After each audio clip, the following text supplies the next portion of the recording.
Welcome back to Story Pirates Roll Call, where we take stories written by kids and we read them and talk about them and are inspired by them and we laugh with them and we ask questions. Peter, welcome. Lee, welcome to you. Thank you.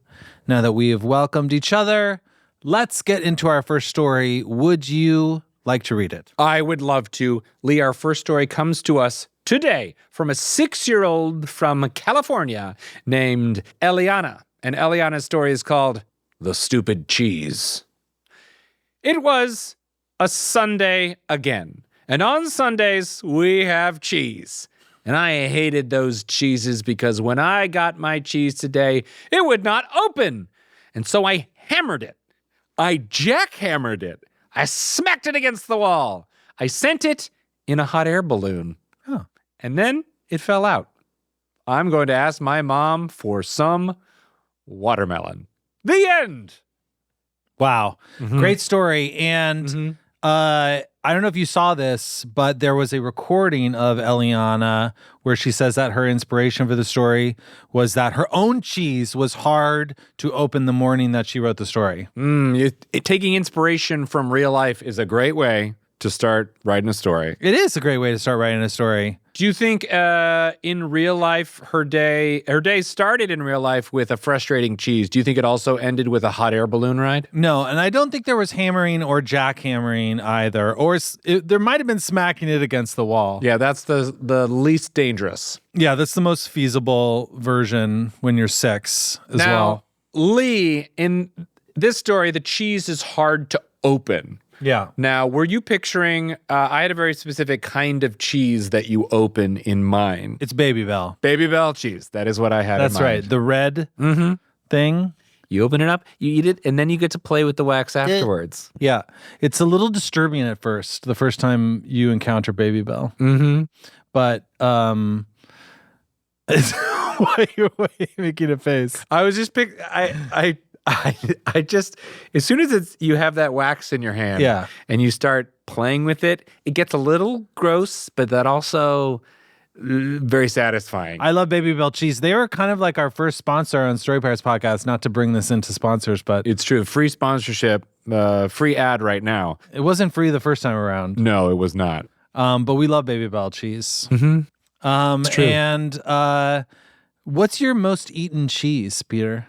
Me personally, in life, I mean, Parmesan. Probably just every day. I probably have Parmesan more times in a week than anything else. Do you say Parmesan? You don't say Parmesan? Like with a zh? I think, did I just say Parmesan? Yeah, you said Parmesan. And then you said it again.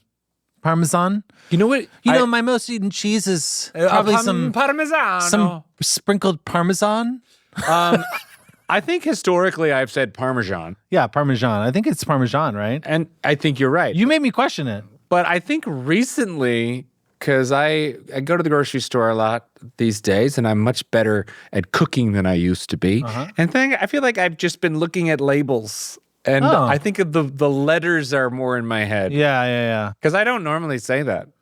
My most eaten cheese definitely is string cheese. Oh, yeah. Because string cheese will really get you out of a bind. If you're like, my blood sugar is dropping, I'm in trouble. Do you know what drives me crazy more than anything? What? Irrational rage I feel when somebody grabs a string cheese and just takes a bite right from the end, doesn't string it. Yeah. I mean, I do think about that sometimes. Like, why do we feel like it's necessary to string it? It is just texturally satisfying. So much more satisfying. Like the Baby Bell cheese wax. You got to play with it a little bit. You do have to play with it. But, I'm not going to, begrudge anybody for taking a chomp. No, I'm not mad at them. I'm mad irrationally, abstractly. I'm mad in no direction. Yeah, that's the worst kind of mad. Yeah, I'm irked. That's arguably the most destructive kind of mad because it's going to come out somewhere that you didn't expect. Yeah, and I know I shouldn't be mad, and that makes me madder. Yeah, you want to be able to control cheese. Yes, and honestly, I feel the same way this character feels about their cheese, where it's just the thing that doesn't matter, but I hate it, so I'm going to hammer it. And then I'm going to jackhammer it. I'm going to hire a hot air balloon operator and hot air balloon. I'm going to go into the sky and I'm going to drop it. You know what? Forget the cheese. Give me a watermelon. Mother, please give me some watermelon. Elliana, incredible story. Thank you so much for sending it in. All right. This next story is by a 7-year-old from New York named Levi, and it's called Bad Sue. Ooh. Ahem. One day, Sue looked at the fish tank. There was a 3-eyed fish in it. Yummy, said Sue. Sue ate the 3-eyed fish. Then he got a hippopotamus and named him Mr. Money. Then he went to the hardware store and he bought 1 billion baseball bats. He bonked everyone he saw in town with the baseball bats. Bonk, bonk. Then he saw a tiger. The tiger's name was Randy. Randy said, hello. Randy asked Sue to go over to his house to eat dinner. The dinner table was full of nothing. Randy the tiger said, where's the dinner? Sue said, I don't know.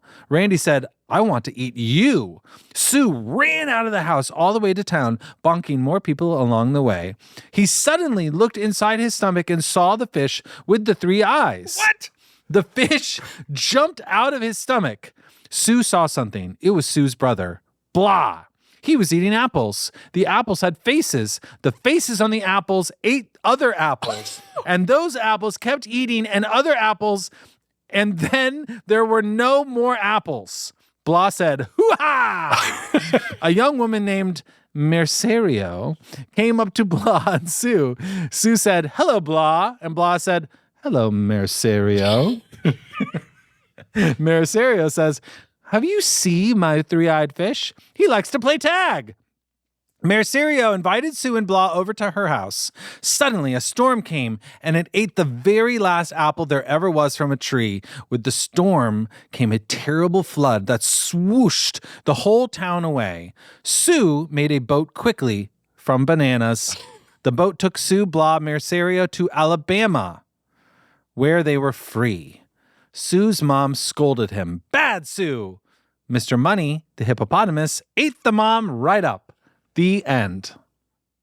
What? One of the most incredible stories I've seen in a while. Such a, and I mean this literally, it feels like a nightmare. Yeah. You know, where it's just nonstop. It's not one thing and the next thing. And the rules of the world are weird. And the image that got me more than anything is about Sue. He suddenly looked inside his stomach and saw the fish with the 3 eyes, and the fish jumped out of his stomach. Yeah. Did you, like, you're walking and you're like, oh, remember that fish I ate? And then suddenly you can see through, and it goes bloop and jumps through the... Yeah. That made me go, oh! I imagine it still came out through Sue's mouth. Because I was picturing it becoming transparent and then like phasing through the stomach. Interesting. Is this what that song, A Boy Named Sue, is about? I was going to mention, this is a literal boy named Sue. Yeah. Pretty amazing. Do you know who wrote that song? No. Is Johnny Cash? Popularized by Johnny Cash, but written by Shel Silverstein. What? Yeah. And that feels right. And it is a way darker song than you may remember. Is it this? It's pretty close to this. There's some other stuff going on as well. But bonus points for somebody who takes this story and re-records that song with these lyrics. Yes, if you could do that, we would very much appreciate it. But yes, like you were sort of saying, the imagery in this story is off the hook. Like, here's the one that really struck me. The apples had faces. The faces on the apples ate other apples, and those apples kept eating other apples, and then there were no more apples. Like, that looks like when you see like a 1930s cartoon, like a black and white. Mm-hmm. Like, they're all like, I love those early cartoon movements. Yeah, some people do not like them. But I love them, and they're kind of scary sometimes. Yeah. And I can see apples with faces of apples, eating apples, other apples. Like, I can see that happening in that world. It said until there were no more apples. However, suddenly a storm came and it ate the very last apple there ever was from a tree.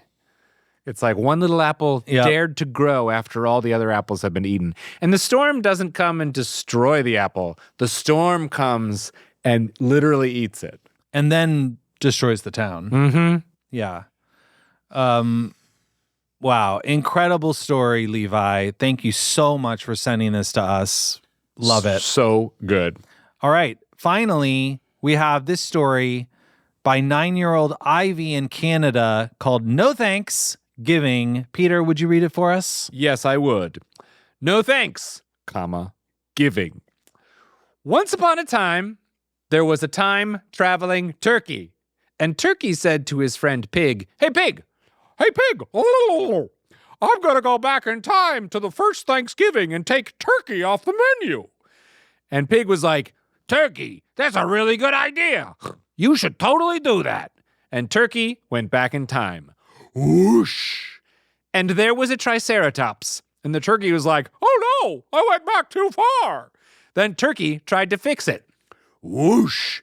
There's still a Triceratops. Turkey said, why am I still here? Whoosh! There's still a Triceratops. Whoosh! And then there was a caterpillar. And the turkey was like, is that a caterpillar? Whoosh! And then there were people.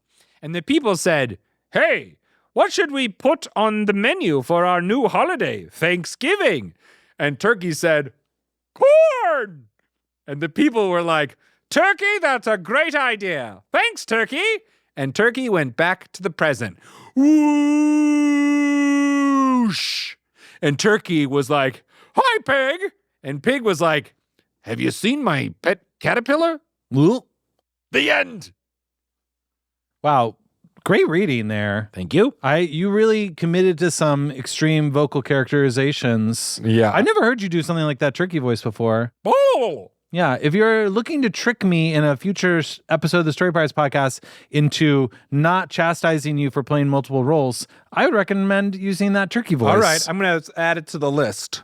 I also appreciated how you paid special attention to the way that Ivy made every whoosh longer. Yeah. If you look at it on the page, everyone gets a little bit longer until the last one is very long. The first one's pretty long. The second one is 1 longer. The next one is 2 longer. The next one's maybe 6, 7 longer. Yeah. Then 4 longer. Then like 10 longer. Yeah. So talk to me about the caterpillar. I have a theory about what's going on here, but how are you interpreting it? It's the big question. Yeah. Whenever you do time travel stories, a lot of times at the end they come back and you realize they've changed more than they intended. Sure. Which it feels like that's what this is implying. Yep. But I don't know exactly how. I'd love to hear your interpretation. Okay, so here is how I interpreted it. I looked this up, and it turns out wild turkeys do eat caterpillars. They are part of a wild turkey's diet. Wild turkeys eat a lot of bugs and caterpillars. And so obviously, I think that the turkey ate the caterpillar when it saw it. And that's why the pet caterpillar is gone in the final scene. Ooh, maybe I'm going to add to that theory, which is, it doesn't say so in the story, but when the turkey was back in time, and maybe you meant this, it ate that caterpillar, yes, which started a new tradition where turkeys for Thanksgiving eat caterpillars, thus erasing the pig's pet caterpillar. I thought you were just going to say that maybe it was like a grandparent of the pet caterpillar. It was a generational reworking. Yeah. They snuffed out that line. It was the first caterpillar. Yeah. It was just after Triceratopses. That's possible. I don't know. I mean, yeah, I like your idea though of a holiday tradition though. But they, they're eating them all the time for every meal. But I guess we eat turkey at more meals than just Thanksgiving as well. Well, maybe that's when it started, right when caterpillars came into existence. Yeah. And just to circle back on character voices for a second, did you notice that for the pig? Oh, just to bring it back to my performance. Just for 1 second. Did you, I don't know, I just realized this after the fact, but my voice for the pig was straight from the season 1 story, Dirty Pig and Clean Unicorn. Oh, wow. Clean and Dirty Day. It's clean and dirty day. It's clean and dirty day. Don't remember.